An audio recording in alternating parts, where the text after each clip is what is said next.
to Overdrive continues, powered by FanDuel, bringing you everything from the opening line to the final score. Kevin Weeks coming up here in a few moments. His take on the Leaf win last night. Matthew Knies and his future, how important he is to the Maple Leafs. There's a lot to get into in terms of what else is going on throughout the league, because we're 10 days away from go time, less than that now. A week away, I guess, from the regular season coming to an end. Everybody's talking Knies' contract already. Can they not just I know. Guy gets a hat trick. They got to give him $10 million a year for 8 years. Toronto. It had nothing to do with the hat trick, how good he's playing, how good of a player. It's just it goes right to contract. That's why I'm so sick of I would for 1 year like to discuss winning in a couple weeks, because that's all it's been. It's like, oh, this guy did this individually. Now what's his contract? And it's been Nylander, Tavares, Marner, Matthews a couple times. I'm so done with contract talk. But it is going to be a hot button topic because he's an RFA. So you're going to bridge him, and then see what he is. Well, Noodles, the other thing that follows up on top of Matthew or Knies' contract is, I think other people, other than discussing the obvious because of what happened with the Edmonton Oilers and losing 2 players to St. Louis, I think people, Toronto hater-type people, love bringing up the idea of the offer sheet coming. It's a rite of passage where it's like, oh, that guy's going to get offer sheeted. It's just, okay. I think the Toronto Maple Leafs, of any team, they're not letting one of their star players get offer sheeted. Not happening. Well, the also thing is keep in mind, the player has to sign an offer sheet. You can offer whatever you want. This is the other thing that, Dylan Holloway and Philip Broberg could have said, no, we want to stay in this organization. We see a pathway here. They signed those offer sheets. So there have been others. I would argue, and you guys know agents, I would argue there's probably been teams that have talked to agents and said, we're going to offer sheet your client. And they said, don't bother, because he wants to stay where he's at. So that's the other thing, too, that people have to get in their mind. Just because a team might go, hey, we want to give you 3 years at a crazy number to try and jam up the other team, the player has to sign that. The player has to agree to usurp his life and go somewhere else where he's not getting passes from Mitch Marner or Austin Matthews. That's the thing, right? Is what has happened this year is Berube has committed to this line. There have been times they've shifted things around, but it lasted for a very, very short time. And Berube is committed to it, and you can see why. And, Marner's been great all year. Matthews has been very good. He hasn't been as explosive, but he's been very good. And that's the amazing thing, is that Matthews probably has another layer of production, if not more than that, 2 or 3 layers of production to add to what that line has already been. And if you're Matthew Knies and you have the ability to match up with those 2 guys, including a guy in Austin who is from Arizona, which is where you're from, the uniqueness of 2 Arizona guys on the top line of the Maple Leafs is insane when you think about it. Both these guys are from Arizona, and they're the faces of the Toronto Maple Leafs. And you're right. I mean, by all accounts, Knies, he loves being here. He wants to be here. He's going to stay here. They're going to figure it out. He's not going anywhere. The question is, do you try to get out in front of a long-term deal? Do you chew on an 8-year deal at bigger money that maybe makes you right now say, I don't know, that's a lot of money, but if he consistently is a 30-goal, 60-point guy in 2 or 3 years, it's going to be a bargain. In 5 years, doing those deals, Hayes, it's contract. a risk no matter what. Just because a guy scores 30 goals this year and you lock him up to a long term, there's always you're taking on risk. It can spin both ways. Yes. Of course it can. But 3 years from now, he could be a 45-goal scorer, and you're like, man, thank God we got him at that number. But if he's got 15 a bunch of years, you're like, we jumped the gun. That's the question. Do you have the courage to go for it or not? That's why these managers get paid. They got to make those calls. But that's why, he has to also factor in, there's a chance that, one of those guys that he's playing with might not be on the team next year. The guy who gives those great passes. Now there'll be somebody else, obviously, to fill that role if Marner doesn't sign. But in the end, all of that stuff, there's no reason to do it right now. You wait until things sort out, the dust settles, and then you take a look at this individually. I was looking at comparables today. The only thing, obviously, I do those Ottawa games. some of those deals look pretty damn good right now. Jake Sanderson's deal looks pretty damn good. Tim Stützle's, Brady Tkachuk. Drake Batherson's got 68 or 70 points. He makes 4.9. And they took a chance on this guy. Montreal. The thing is it's different in every organization. And somebody brought it up to me, and I said, well, you can use comparables, but the Toronto Maple Leafs historically have done it internally. You compare against yourselves, not that guy on that other team, or in Arizona, or in Utah, or whatever. It's like, well, this player makes this. Well, okay, but where does Matthew Knies fall in the depth chart of importance for his particular team? That's kind of what's jammed up. That'll be interesting. And the difference between the Leafs in Ottawa and Montreal is those two teams, Ottawa and Montreal, didn't have guys making $13 million and $11 million and $12 million. So it was a very different scenario. But Ottawa got out in front of a lot of them, and they just moved off one. They looked at Josh Norris and said, no thanks. But they brought in Dylan Cousins, a guy with term and a guy with a similar age group. That's what I was just going to say. He might be a comparable. Dylan Cousins makes 7.1 on a long-term deal. He had 31 goals as a 21-year-old. But then that's the thing. Production-wise, it's above it, it's below it. That's the thing. I still think it might have to be a bridge to see what this player is, because I understand what you're saying, but again, that's the dance with the salary cap is you've got to kind of gamble and hope it works and you get a great deal. Another example is Tom Wilson. Tom Wilson, a different beast. Remember when he got his deal, 8 years, 5.1 or something? The whole league was like, what are you doing? This guy fights and blah, blah, blah. Yeah. Now it's an unbelievable contract. Yeah. And they looked at him and they said, we believe in this guy. We believe in how he plays. We believe there's more offense there. We believe he can play with great players. And it's just a brilliant contract. And that's what they did with Suzuki. That's what they did with Tkachuk. That's what they've done with a lot of different guys. I hear what you're saying. It's a gamble. But if you believe he's going to keep growing, you got to pay him now so that you get a discount down the road. They got to get discounts because they're not going to get them on Marner or Matthews or Nylander. Those guys are getting paid top dollar. Yeah. They may meet that price. They're not going to exceed it by $5 or $6 million. Yeah. Anyway, big win last night. Matthew Knies was outstanding. Here he is from ESPN. You see him on TSN all the time as well, joining us here on the Maple Toyota Hotline. Here is Kevin Weeks back on OverDrive. Weeksy, how you doing? What's up, fellas? I'm good. How are you guys doing? We're doing well. That was a big 2 points for the Leafs. I mean, Tampa got themselves a point as well. It was a fun, thoroughly entertaining game. But now the Leafs have a 3-point buffer with 4 games to go. Is that enough for you to think the Leafs can breathe easy a little bit here? Do you think the division is wrapped up, or where do you see this going with 4 games left? I think it goes to game 82 for sure. But I would echo your point, and we were saying this on the air yesterday on the NHL Network too, that we felt like it. In fact, both games in Florida, I felt were must-win games for the Leafs. I thought the Florida game, they were sleepy. Certainly, the performance of Woll, outside of that first goal by Forsling, Woll played very well. He stopped 14 to 15 in the first period. He stopped the breakaway, made the glove save, two saves on that breakaway opportunity for Marchand in the second period. I feel that was a missed opportunity just based on who. Yes, Barkov and Forsling came back in lineup, which is huge for Florida, but they were missing a lot of key guys too. So I thought that was a missed opportunity, but they certainly bounced back in Tampa last night with a much-needed win. I felt like they should have taken 4 points out of there on that trip, but that was a good bounce-back win for them last night. They certainly played much better overall.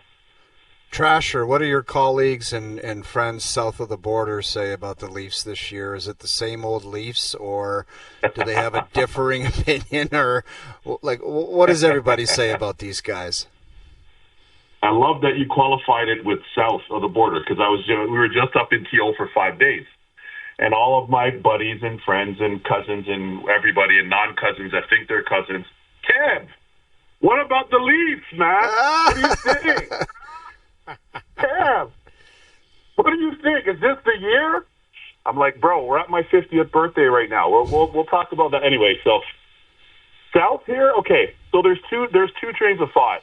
We have all of us fellow transplants that are here, and a lot of them, blue and white to the bone. They bleed blue. And a lot of them are saying, well, They're going to have to prove it to me in April and May. They're going to have to prove it to me in April and May. Then I'm in that category because I think that they have the talent. Chief coming in has really tried to impart, on this group that they've got to play a harder game in terms of their details, be more direct, play more northbound, do a lot of what Matthew Knies has done when he plays at his best, for example. And then you have the other group that thinks, hey, they've made the changes. You bring in Carlo, you've got Tanev, you have Chief, you have some new personnel. The goaltending has been good. Why not them this spring? So it's been a little bit kind of mixed right now, to be honest with you, O-Dog. So that's where you just brought it up, Weeksy. Where are you at with the goaltenders? I mean, Stolarz has won his last 6. He's been great. Woll, you just talked about how well he played in Florida. He's a good young goaltender.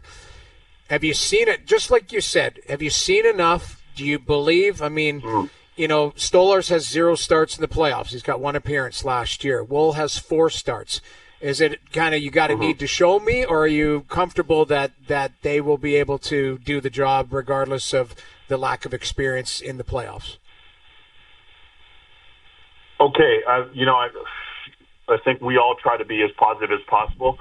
I remember, and this, when we played together in Carolina, I'd never played in the playoffs either at the NHL level prior to that point. So, but sometimes you get thrown in the pool and you just gotta figure it out. I feel like that's kind of the case. Both guys have been really good all season, Noodles. Now, from your time, Grant Fuhrer, some of these other guys that you played with, you partnered with, Mick Kipper in Calgary, you were his goalie coach. Those guys are thoroughbreds that are running every night. Right. You know that. But this is a different model that the Leafs have. With this model, I think both goalies have been good. But if you're asking me who my Game 1 starter would be, as of now, barring anything unforeseen, I would say Stoley. I would give Stolarz a start. It's not a knock. I'm a fan of Joseph Woll since he was at Boston College. But I would give Stolarz the start, Game 1. And, you've got 2 guys that can kick, both guys that have played well all season long.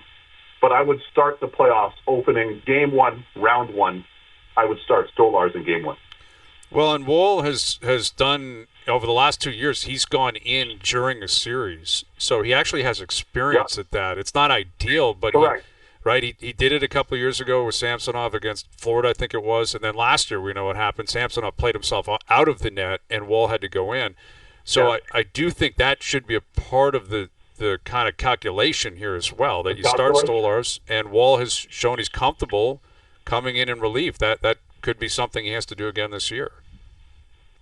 That's exactly how I got my feet wet too. Like we had, our stud Artur Zerbe had gotten pulled a couple times. I went in relief a couple times, and that happened before I got my first start in the playoffs. So I totally echo what you're saying, and especially for a younger goalie too. Like for a mid-age younger goalie, that's helpful. It's different, as a veteran, older veteran, but I think that's helpful for Woll for sure.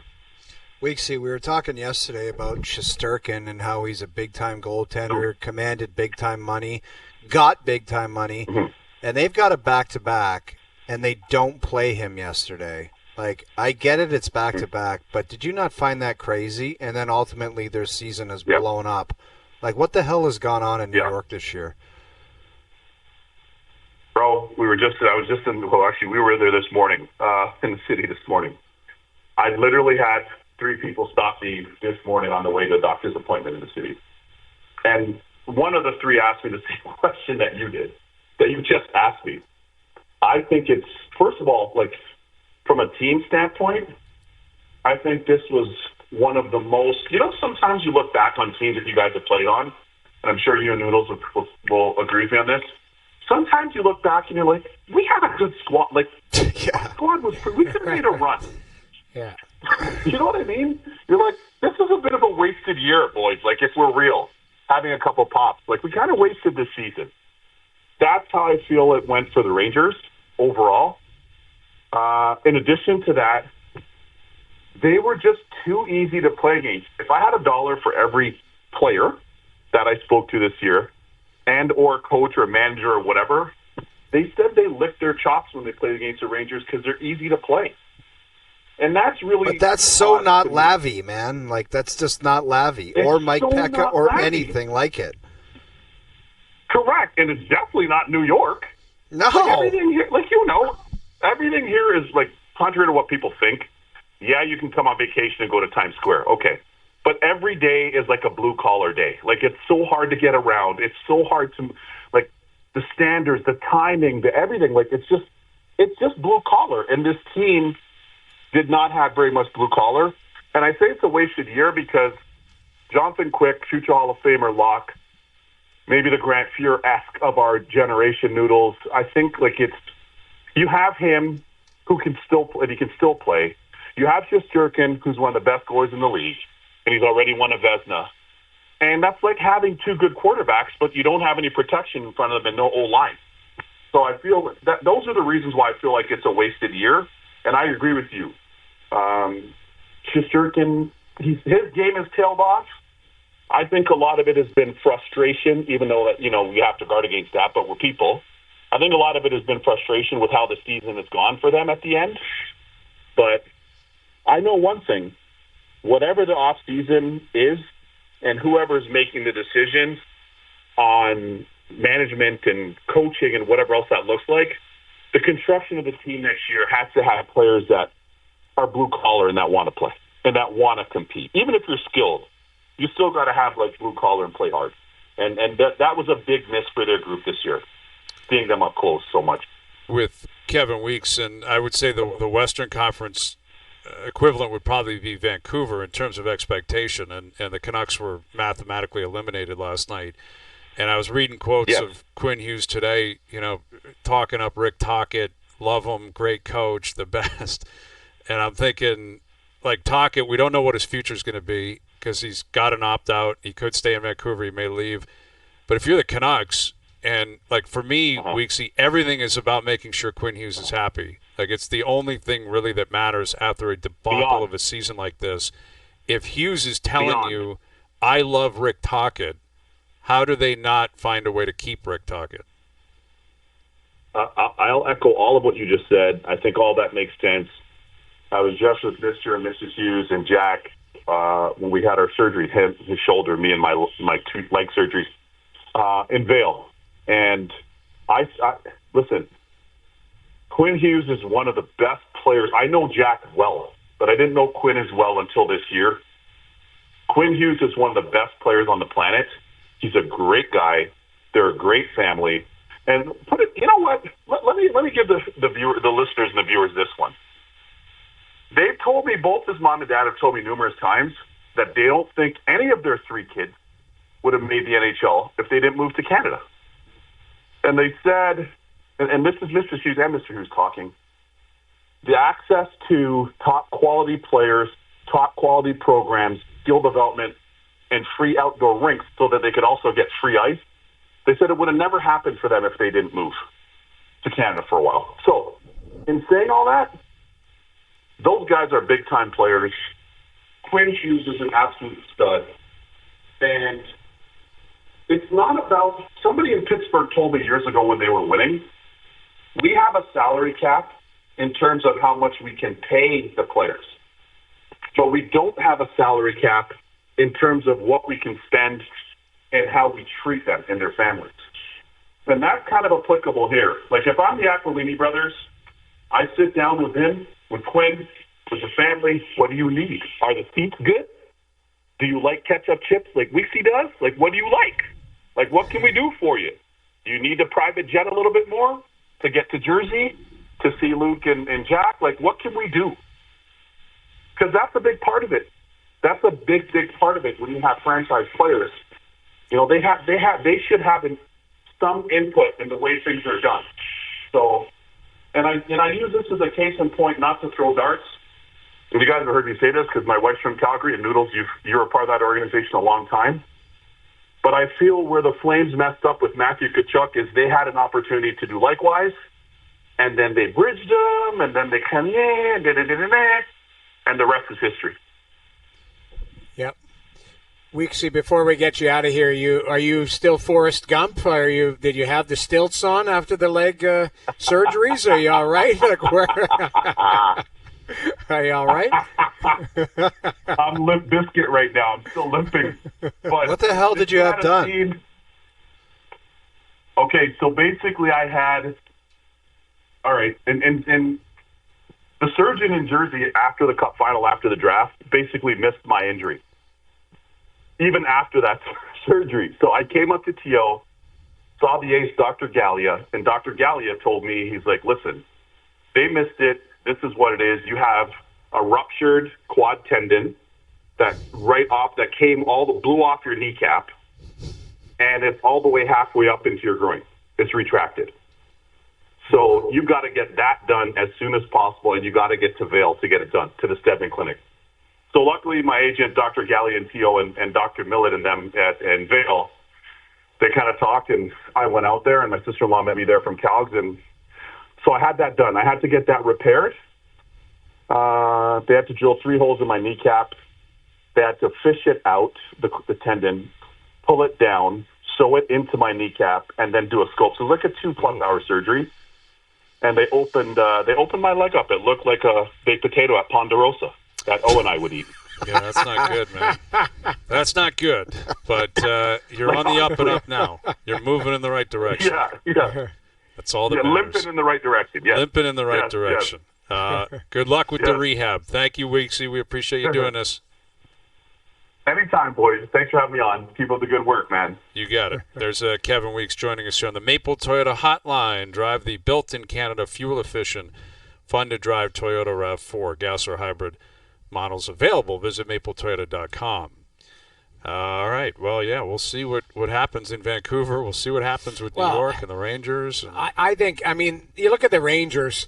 Poor Lavi. I feel like they might have a wholesale change there. Like, I don't know if because the owner's so unpredictable, you don't know. I know, but how is it on? How many coaches do those guys got to mow? No, how many coaches are they going to mow through? They mowed through Jerry Gallant.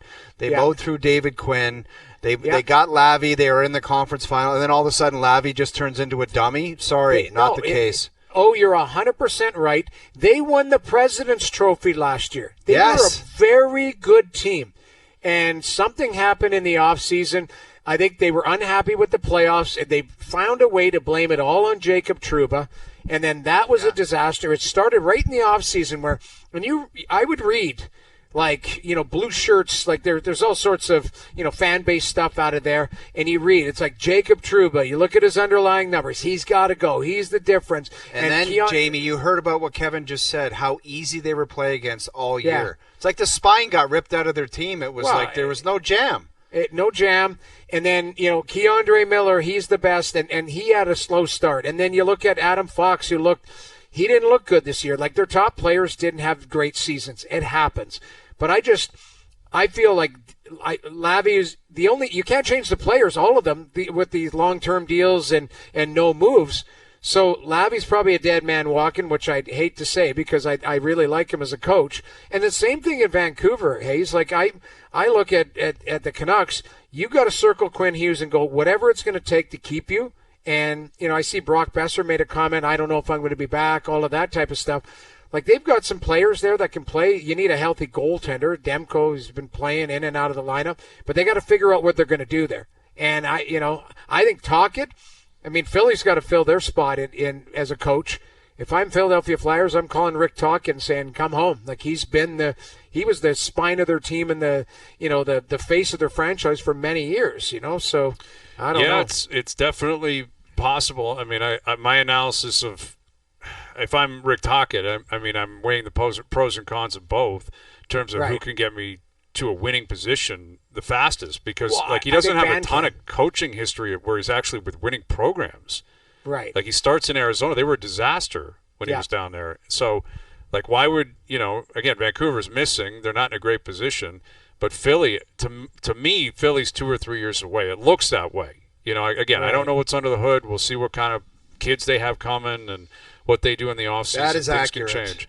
But they're kind of tanking. They're kind of in that dropping below the belt type of scenario. So if you're Rick Tocchet, he's just always with losing teams. That's kind of what his coaching career has been. Well, you look at Van.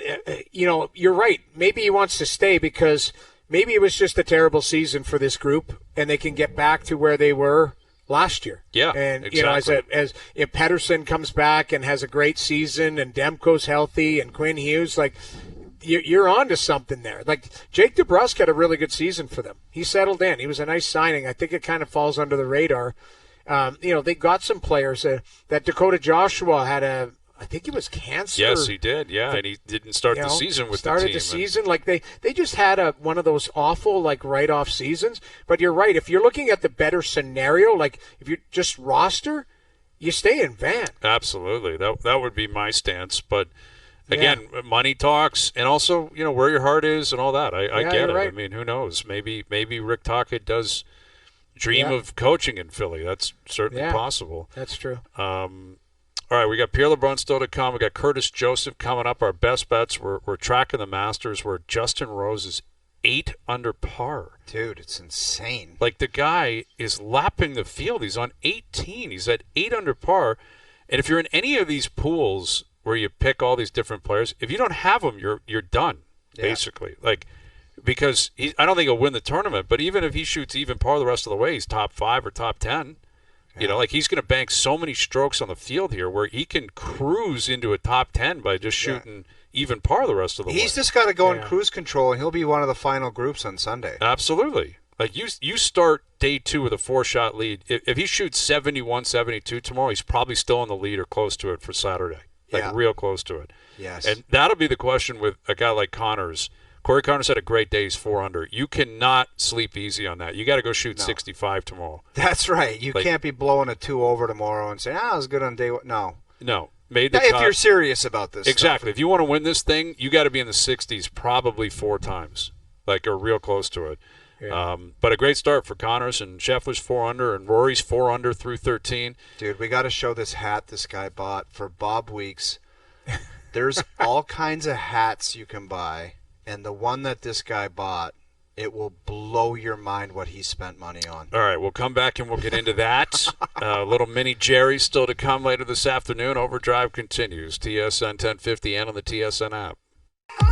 All right, your ticket in the Princess Margaret Home Lottery gives you a chance to win over 17,000 prizes valued at more than $13 million. It also helps us all dream of a brighter tomorrow. Every ticket sold supports world-leading cancer research, never thought possible discoveries, and promising new treatments at Princess Margaret Cancer Center. All that's definitely worth supporting, but time is tight. So midnight tomorrow is the absolute final deadline for the $9 million grand prize, a stunning 7,000 square foot Oakville showroom, plus $500,000 cash.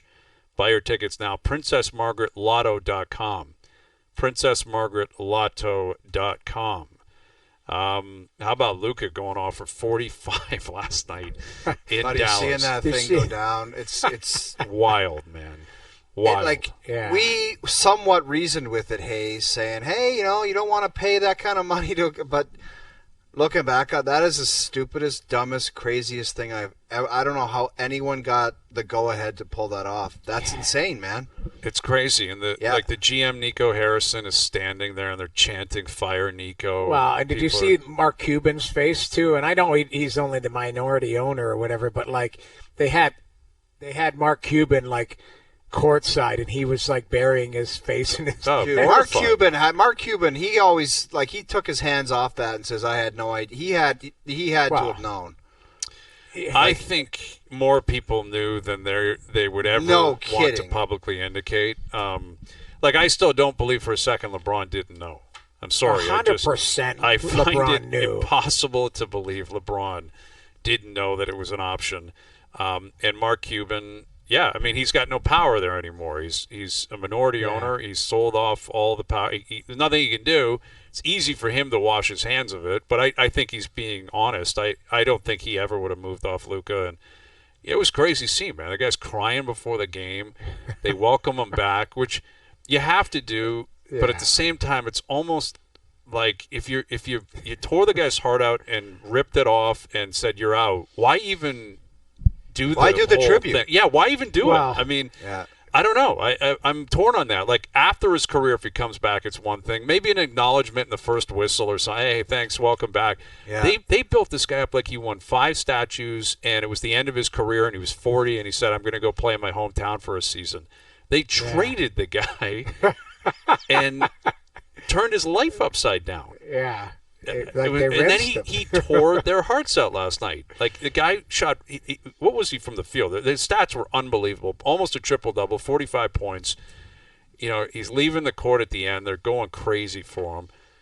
Just an unbelievable scene last night. That was tough. Like, there's Mark Cuban. He can't believe it, man. Shaking his head. I was looking at their ownership. Like, he owns 27% of the team now, I think. So That's he owns 27% of it. You know what the hell's going on. He knew with what the was trade going. He was more worried about being political. But every time you turned around, that guy was on CNN, but he wasn't paying attention to what the hell was going on with his team. He might have been. Yeah, you're right. He may have had other things on his mind. It still is the craziest trade. Like, that's a superstar in his prime, 25 sort years of, old. sort of. Like, still, there's more prime there. There's more of a ceiling to reach. They were in the NBA Finals last year, man. God. Last year. Stunning. Yeah, it's stunning. It's stunning, and he loved it there. He wanted to stay for life. And, yes, it was going to cost a lot. And everything they said, listen, we'll see what happens with the Lakers, but the Lakers are scary. Like, because if LeBron's playing and that Austin Reeves is a great 3-man, and they're JJ Redick, to his credit, has done a really good job of keeping that team fresh, and if they can avoid Golden State, who lost a brutal game last night, and actually helped the Raptors losing to San Antonio, they can avoid Golden State in the first round. You know, you set up pretty well. The Lakers, they might go on a run. They really might. And if Luka does that, what a way to just start your career in L.A., man. Take them on a championship run. That guy will be the king of Hollywood. Oh, man. Well, they love him in L.A. Yeah. Love him, because Clippers are going to the playoffs. They're going to be a good team. And it was crazy scene last night. Like, I wasn't sure what to expect, but I was surprised. Like, I guess I was surprised with the 2-minute tribute video, him crying, and then him going out. I wasn't sure he was going to even score the way he did last night. I thought he might struggle a little bit, like overly emotional and it weighing on him, and he just wanted it out of the way. It was the complete opposite. He just torched them last night. Dominated. Like crazy. 45 points, 16 for 28 from the field, and just hitting crazy shots, fadeaway threes over street clothes, like everything. It was crazy. Street clothes. I feel for him in a way, because that guy won a championship for the Lakers. Yeah. And imagine being the guy that went the other way, and all Right. you're hearing all night is fire the GM that did it. Like, That's an even more kind of cutting emotion, I would think, for him. That he knows nobody wants him in Dallas. no, they might as well move off of him, because no one will get by that and start liking him. Wow. He is associated with Luka forever. Yes, in Dallas. Yeah, it is a bit weird. The only thing for context that I remember, like, Prongs got traded for Brendan Shanahan, who was a god in St. Louis. Yes. And Prongs was this young punk, up and coming star. And he tells stories, like, the first couple of years they booed him. Like, it was tough. Like you said, mentally it was tough. He got traded for a legend, like, Shanny, and Shanny moved on, but Prongs ended up being, what he was, and very well. I mean, he's at the Great Hall of trade Fame for now. St. Louis. It Absolutely. was, but it ended up being a great trade. But it was early on, it was tough for Prongs. But now he was young, and Shanny was more established and That's moving on. the A different situation. Yeah. Like Luka was, 25 He's years the old. younger one, and Anthony Davis is 31, I think, 32. Yeah. And Kyrie blew his knee out. He's done for the year. It's just an unfortunate set of circumstances. Dude, but it's just crazy that someone had that brainchild of an idea, and then they actually got it to a point where they got liftoff on it. Like, somebody has to step in. Right. You want to talk about a management team, like, the biggest, most important thing is, and I always talk about GMs in the NHL, you got to have somebody close to you that can talk you off a cliff if you're about to do something stupid. Yeah. Like, when you bring up the idea over beers, over a business meeting, over a team meeting, that Luka maybe goes out the door, somebody has to grab you by the arm and say, come here for a second. You need to shut up. And if you do this or want to continue talking about this, it might cost everyone their jobs. That's right. Yeah. That's right. That's exactly what should have happened. The Yes! checks and balances should have been there. And I guess this is the thing about owners. They'll just fire everybody and say, well, we're moving on. Yeah, you can't fire the owner. Yeah, you guys kind of talked me into letting you do that, but everyone hates us and hates you for doing it, so you're all fired. Yeah. See you later. You're out. We're moving on. We'll get somebody else in here. And that, like Steve Kerr was talking about that recently. There's so much money. All these owners are billionaires now. Yes. They don't care to fire the coach that makes $8 million. Couldn't care less. No. Couldn't care less. Monty Williams got paid like $50 million by Detroit. He coached one season, and they said, you're richest out. coaching contract in the history of the league. Yes. Yeah. And he 1 year, and the guy goes, that's enough. Get rid of him.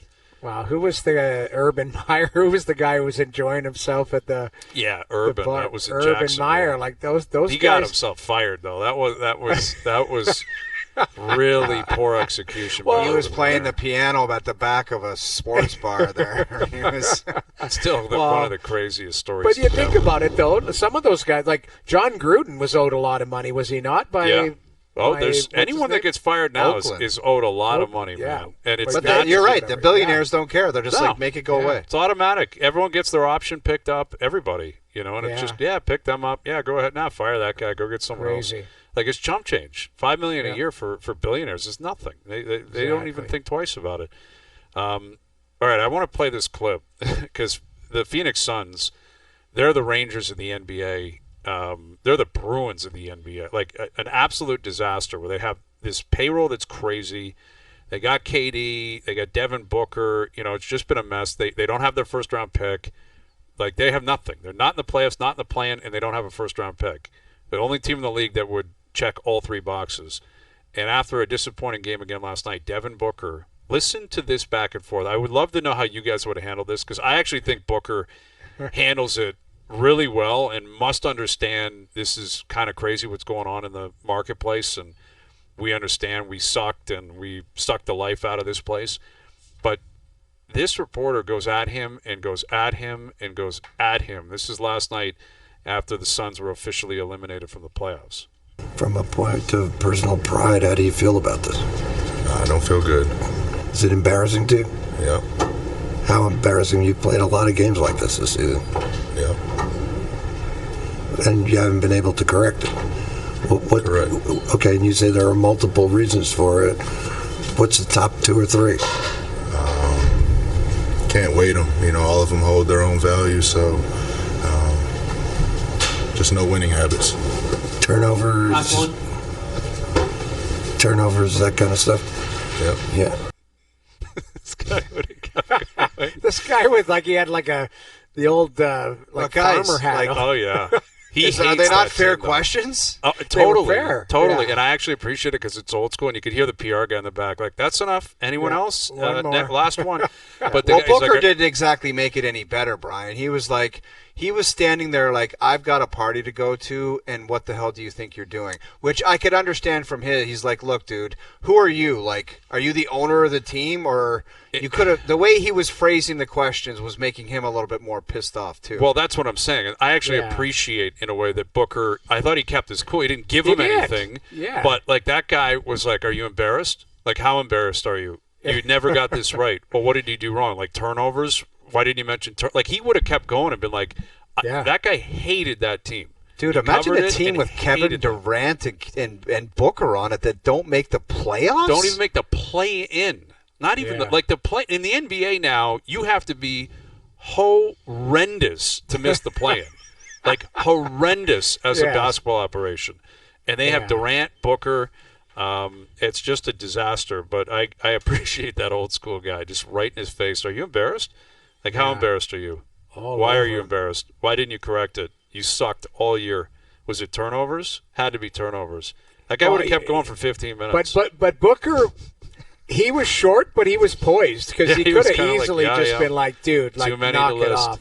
Yeah. I'm That was like a embarrassed. super fan that snuck in with a media badge he made on his Yeah. computer, and he's like, I got to grill Exactly. this guy. I'm sick of watching this That's guy. exactly what it was. That guy Yeah. that guy had the over total on the wins losses this year, and he absolutely despises everything to do with Phoenix and the Suns. All right, Curtis Joseph in 20 minutes. Best bet still to come. We're tracking the Masters. Leafs back in action on Saturday night. And John Schneider's going to be on the show tomorrow. Jay's wrapping up their series down at Fenway. We're tracking that as well. Overdrive continues. TSN 1050 and on the TSN app. All right, Curtis Joseph will join us. Cujo coming up in about 15 minutes. His take on goalie fights. We saw it last night. Binnington and Perry. I wouldn't call it a fight necessarily, but Binnington wasn't happy. And a lot of big scores last night. The Philly Ranger game, the Sharks Wild game was crazy. Even Leafs Tampa 4-3. It could have been 8-7 last night. Yeah. Also, didn't Cujo get sent something from Budweiser that Ovi didn't like score? 26 goalies that didn't allow a goal to Ovi. Now, there was he's like one of them. There was goal like Jerry Sparks was on there. Like he had one game probably against Ovi. Hook him up. Come on, Budweiser. Find Jerry Sparks. He's DJing I looked at the list and I kind of chuckled because I was like, Is Jerry he still Sparks playing? is on there. No, but I don't think so.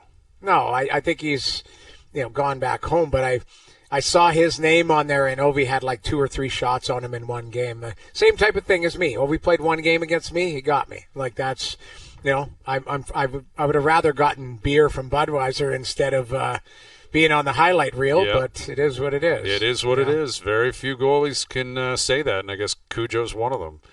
Yeah. So we'll ask him if he can remember that game, and I'm sure he would, right? If it's Alex Ovechkin, and I don't know the exact stats, but Cujo's take on that. Stolar's game last night. I thought Stolar's played well. Like, again, he gave up 3, but I thought he played pretty well. He made some big stops, especially in overtime.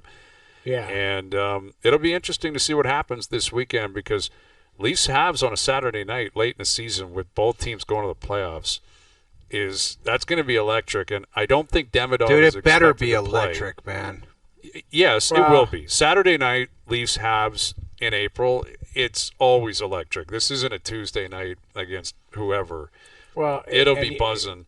I'd like Demidov to play, but I don't get the impression like he's going to. I think he's going to make his debut on Monday. That's the word anyway. Yeah, and you're getting Montreal. Montreal plays in Ottawa tomorrow, so you're getting Montreal in a back-to-back too.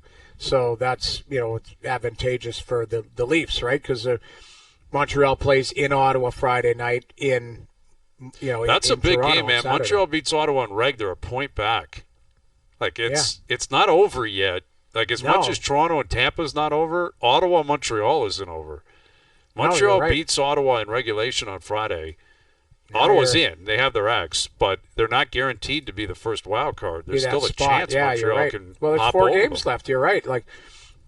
I mean, Ottawa, if they tie, Ottawa has all the metrics to beat them, but it's still, you're right. Like if it's just points straight out, like if Ottawa loses four in a row, and Montreal's going to leapfrog them. It'll be Toronto and Montreal maybe in the first round. Exactly. Crazy. That will be a wild scene. Everyone's been prepping the Battle of Ontario forever, and then out of nowhere it's Montreal. And if it is, that would mean Montreal went on like an all-time heater. Dude, that is a heater, man. Yeah, like they got an 8-point buffer. Now the other teams have faltered, like Detroit, New York. What do they need to get in? Like, do they need is there like a magic? I think it's 2 more points and they're in because everyone's got less than 5 games. And out west, it looks like it's 96, and I think over here, isn't it low 90s? 89 or 90. 89, 90. Yeah. Man, if you couldn't get in the East this year, oh my God. Yeah. Well, that's it. Like when Pooley was telling us, the reason Ottawa got the X was because Detroit lost to Montreal, which means they were 11 points up. And Detroit had run out of time. The same thing with all these teams. Like the most Detroit can get to is 89 points. So Montreal, they need 2 more points, and they're probably in already. None of those teams are going to get 8 more points the rest of the way. The way they've been playing, they're in. They're all finished. Montreal's they're all in. Mathematically almost like they're just eliminated in a game. That's basically it. That's a bunch of them. Like the Rangers have only 4 left. Like Columbus, Islanders, and Detroit have 5 games left, so there's a chance Jersey has the least amount of points of the 8 teams in the playoffs in the East. Like they're going to get in because of the division, but that division has been a disaster this year. Like you look at it, Detroit is ahead of everyone else in terms of just on the outside. Like 6 of the top 9 teams in the East are all in the Atlantic Division. I remember trying to get you guys to buy in that I thought 5 were going to make it from the Atlantic, but then we couldn't decide who was going to come out in the Metro. Because I was sure the Rangers were going to make it. We're like, okay, who's going to drop out? Like, okay, it's maybe the Islanders, whatever, and they did. Rangers were an afterthought. Like, it wasn't even 100%, like you. They won the President's in. Trophy last year. Like, why would they not be expected to be a playoff team? And we were, like I was saying, I could make a case for the Atlantic. You see some teams with some growth. I thought it would be Detroit or whatever. But then we were like, I clearly remember, Hayes, you saying, well, who's coming out in the Metro? And I'm like, you're right. Like, there's 4 teams that we could make a case for over there. Jersey, Carolina, Washington. Jersey went and got the goalie. It was like, that's it. They're fine because they got the goalie. Well, Jack Hughes gets hurt. Top 50 Dougie gets hurt. Like, they've been in one. And the Rangers had just fallen off a cliff. Yeah, disaster, man. I had some dope send me a note going like, don't you know the analytics of playing goalies back-to-back? Yes, it's well aware. Guess who plays back-to-back games too? Connor Hellebuck can play back-to-back games. Like, there are starters that play back-to-back games in the league. Our point is there's a week left in the season. Yes, there's no tomorrow. There's a week left into the season. It's not like this isn't November where you're managing a goaltender's body. Shesterkin's going to be fine. Like, he would be fine to play in a back-to-back when you're fighting for your playoff lives. That's the point that we were trying to make. That's the point. He's the leader. He's the highest paid guy now moving forward. They need him. It's like you got to play. I don't care about, in a back-to-back, your stats are – no, that's not the point. Statistically, it's not about the stats. Play. We understand that. Yeah, exactly. Whatever. Anyway, final hour. Cujo coming up. We're tracking the Masters, and Corey Connors in the clubhouse at 400. Justin Rose in the clubhouse at 700. He must have bogeyed 18. But Rory's still out there coming home, and he's 4 under par, man. Scheffler and McIlroy are cooking on day one. This could set up for a bonanza. A bonanza. Overdrive continues. TSN 1050 and on the TSN app.